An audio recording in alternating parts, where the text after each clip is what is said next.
Bir ananın en büyük arzusu çocuklarının yuvadan uçtuğunu görmektir kızım. Evlenseydiniz Fırat'ım seninle mesut olacaktı. Onu bu hayattan sen kurtaracaktın. Bütün ömrümü hapishane kapılarında çürüttün. Yeter! Her sabah gazetelere bakmaktan hasta oldum. Hangi gazete yazacak öldüğünü? Ben seni zalim kurşunlar parçalasın diye mi doğurdum?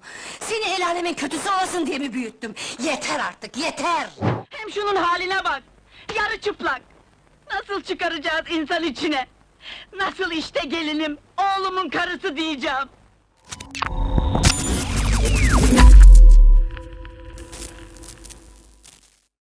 Ah Nerede'nin cefakar, düşünceli, evlatlarını canından çok seven annesi, Analar Ölmez'in şefkatli dadısı, Umut Dünyası'nın Hacer teyzesi. Canlandırdığı iyilik ve şefkat timsali anne, hizmetçi, büyük anne karakteriyle izleyicinin gönlüne taht kuran ve sinemamızın her dönemine şahit olan Şükriye Atav'ın hayat hikayesi.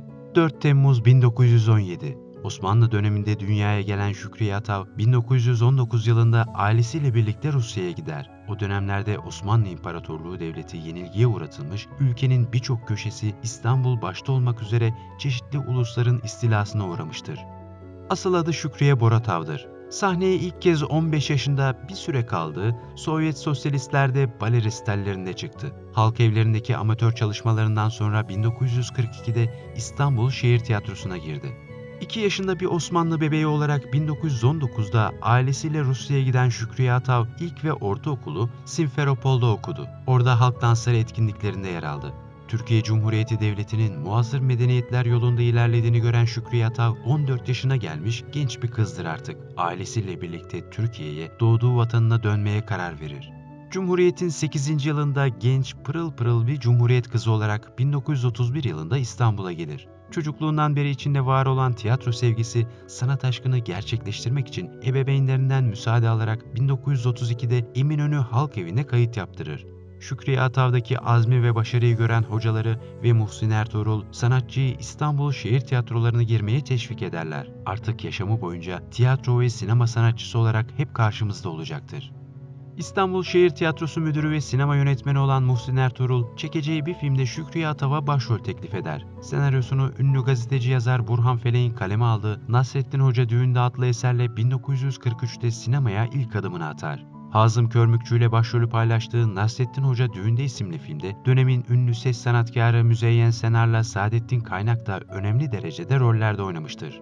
Filmciliği pek fazla düşünmeyen, tüm tercihini tiyatrodan yana kullanan Şükriye Atav, 3 yıl sonra İpek Film'in sahibi İhsan İpekçi'nin teklifine peki demek zorunda kalır. Yönetmenliğini Ferdi Tayfur'un yaptığı Senede Bir Gün filmini 1946 yılında çeker. Bu filmde Suavi Tedü ile birlikte başrolde oynar. Filmin görüntü yönetmenliğini sinemanın ilk uzun metraj filmini çeken Cezmi yapar. Senede 4-5 filmden fazla çekilmeyen ve oyuncusundan yönetmenine kadar tüm çalışanlarının tiyatrocu olduğu bir dönemde 1947 yılında Seyfi Havayeri isimli özel tiyatrolarda çalışan, sinema aşkıyla yanıp tutuşan biri ortaya çıkar. 2 yıl emek harcayarak yazdığı Yara adlı senaryoyu dönemin ilk film şirketlerinden biri olan Halk Film sahibi Fuat Rutkaya götürür. Senaryo çok beğenilir. Havayeri'nin firmaya teklifi filmin başrolünde Muhsin Ertuğrul'la Cahide Sonku'nun oynaması ve yönetmenliğini de Muhsin Ertuğrul'un yapmasıdır. Kendisi de Muhsin Ertuğrul'a asistanlık yapacaktır. Teklif Muhsin Ertuğrul'a bildirilir. Muhsin Ertuğrul alaylı bir dille sinema yapmak, senaryo yazmak yoldan geçenlere mi kaldı der. Senaryoya elini bile sürmez.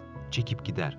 Halk Film'in sahibi Fuat Rutkay aynı hikayeyi ilk kez kamera arkasına yönetmen olarak geçecek olan Seyfi Havayeri'ne çektirmeye karar verir. Bu kez de Muhsin Ertuğrul Cahide Sonku'ya baskı yapar. O hikayede oynarsan seni bir daha hiçbir filmimde oynatmam der. Cahide Sonku bu çıkış karşısında çaresizlik içinde teklifi kabul etmez. Yerine Şükriye Atav'la anlaşma yapılır ve Hadi Hun'la başrolleri paylaşırlar. Seyfi Havayeri'nin ilk yönetmenlik deneyimi olan Yara filmi çekimden hemen sonra vizyona girer ve büyük ses getirir. Drama ağırlıklı olan bu filmde Şükriye Atav oyun gücüyle büyük başarı elde etmiştir. Aynı yıl içinde İsmail Dümbüllü ile Kılıbıklar filminde oynar. 1948'de dönemin starı Mehmet Karaca ile Düşkünler filminde oynar. Dram filmlerinin aranan starı haline gelen Şükriye Atav aynı yıl içinde yine Halk Film adına Canavar isimli bir film daha yapar ve bu eserde Sadi Tek'le başrolü paylaşırlar. 1949'da Talat Artemel'le Dinmeyen Sızı filminde, 1950'de Cahit Irgat'la Soysuz filminde oynar. Filmleri iyi iş yapmasına rağmen Şükriye Atav 6 yıl kadar sinemaya ara vererek tiyatroya ve çocuklarına zaman ayırır. 1956'da Papatya filmiyle tekrar sinemaya döner. Bu filmde de Fikret Hakan, Özcan Tekgül ve Bülent Orhan'la başrolleri paylaşırlar. Sinemaya yine 2 yıl ara verir. Sanki oynamayı istemiyor, filmciler zorla oynatıyormuş gibi bir hal içindedir. 1959'da Nejat Duru'nun ısrarı üzerine Şeytan adlı filmde oynamayı kabul eder. Bu filmde Kenan Pars, Sadri Alışık ve Çolpan İlhan'la ikinci kadın rolünde çıkar karşımıza. Tiyatro çalışmaları devam ederken uzun bir aradan sonra 1965 yılında Ben Öldükçe Yaşarım adlı bir film daha çeker. Yine sinemadan uzak kalır uzun yıllar. Sinemaya tekrar dönüşü ise tam dönüş olacaktır. 1971 yılında yönetmen Orhan Aksoy iddialı bir film çekecektir. Kadroyu kurarken çok titiz davranır. Emine adlı filmde Tarık Akın'ın annesini oynayacak iyi bir oyuncuya ihtiyacı vardır. Bu rolü layıkıyla oynayabileceğine inandığı Şükriye Atav'a teklif götürür. Atav senaryoyu okur ve çok beğenir. Orhan Aksoy'un teklifini kabul eder ve Tarık Akın'ın annesini oynar. Aynı yıl Emine filmi Antalya Altın Portakal Film Festivali'ne katılır ve Şükriye Atav bu filmde oynadığı başarılı anne rolüyle en iyi karakter kadın oyuncu ödülünü alır. Sanatçının hayatında bu film bir dönüm noktası olur. Ödülden hemen sonra Erman Film adına çekilen Vefasız adlı yapıtta Hülya Koçyiğit ve Tarık Akan'la oynar. Yine Tarık Akan'ın annesi rolündedir. Şükriye Atav, Yeşilçam'ın değişmez annesi olmuştur artık. Kötü kalpli kadın, kötü anne rolleri için Aliye Rona'yı, iyi kalpli kadın, iyi kalpli anne rolleri için de Şükriye Atav'ı oynatırlar hep. Sinemada film sayısındaki azalma, videoculuk ve erotik ağırlıklı filmlerin çoğalması nedeniyle olur. Yapımcılar eskisi gibi film yapmazlar. Zira video ve açık saçık erotik yapımlar sinemayı vurmuş, mali krize sokmuştur. Filme harcadıkları parayı geri dönüştüremeyen yapımcıların büyük bir kısmı sinemadan elini çekmiştir. Şükriye Atav son olarak 1987'de 2 filmde oynar. Birisi Ya Benimsin Ya Toprağın, ikincisi Bebek filmidir. Bu filmler sanatçının sinemaya vedası olur. Şükriye Atav'ın sinemada annesini oynamadığı Jön ve Jön Dam kalmamıştır. Ama tesadüfe bakın ki Tarık Akan'ın annesini oynayarak başladığı anne rollerini, yönetmenliğini Orhan Elmas'ın yaptığı ve yıllar sonra yine Tarık Akan'ın annesini oynadığı Bebek adlı filmle veda etmiştir. Birçok sinema filmi ve dizide rol almıştır. Tiyatroda 6, sinemada da bir Altın Portakal ödülü vardır. Arkadaşları ve seyircileri arasında çok sevilen, takdir edilen bir sanatçıydı. Kiminin annesi, kiminin ablası oldu. Toplum onu çok sevdi, bağrına bastı. Yaklaşık 400 civarında da filmde oynadığı bilinmektedir. Çocukluğundan beri Şükriye Atav'ı kendisine rehber edinen yeğeni Ayşin Atav da halen İstanbul Şehir Tiyatrosu kadrosunda sahne almaktadır. Çocukluğundan beri tiyatro ve filmlerde oynayan Ayşin Atav, dublaj ve dublaj yönetmenliği de yapmaktadır. Ayşin Atav'ın bu mesleğe ilgi duymasında ve başarılı olmasında Şükriye Atav'ın payı büyüktür. Ayrıca Şükriye Atav başarılı bir oyuncu olmasının yanı sıra iyi de bir annedir. 1944 doğumlu olan oğlu Yalçın Boratap'ı iyi okullarda okutmuş, orta öğrenimini St. Bonnet Fransız Lisesi'nde, eğitiminin devamını da Londra'da yaptırmıştır. Yurda dönüşünde de İstanbul Şehir Tiyatrosu'na vermiştir. 1963 yılından bu yana Şehir Tiyatrosu kadrosunda da yer alan Yalçın Boratap birçok filmde ve dizide rol almıştır.